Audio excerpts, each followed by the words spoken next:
tahun sudah mendapatkan manfaat klaim 42. Kalau ini Shutdown dalam rangka memperingati Hari Pelanggan Nasional atau Harpelnas 2022, BPJS Ketenagakerjaan Cabang Kota Banda Aceh menyerahkan santunan jaminan kematian atau JKM dan jaminan kecelakaan kerja atau JKK kepada 4 peserta BP Jam Sostek di Aula Asisten 1 Setda Aceh Banda Aceh pada Senin 5 September 2022.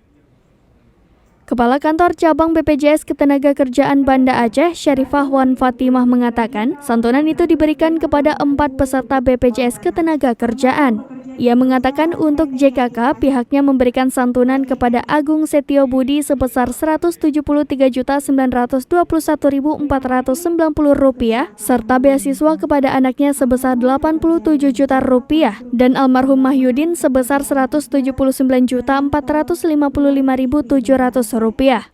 Kemudian pihaknya juga menyerahkan santunan jaminan kematian kepada 2 peserta BPJS Ketenagakerjaan yang bekerja di PT Loonga Beton dan bukan menerima upah atau BPU. Peserta pertama atas nama Muhammad Harun berusia 45 tahun yang tutup usia pada 1 Juli 2022 lalu. Penyerahan santunan kematian sebesar Rp42 juta dan beasiswa kepada 2 anaknya melanjutkan pendidikan sebesar Rp139 juta serta jaminan hari tua atau JHT sebesar 8 juta lebih. Terakhir, santunan tersebut diberikan kepada almarhum Mandayani sebagai peserta BPJS Ketenagakerjaan bukan penerima upah atau BPU. Mandayani meninggal karena sakit dan kesehariannya sebagai peternak ayam. Pihaknya memberikan santunan jaminan kematian sebesar Rp42 juta.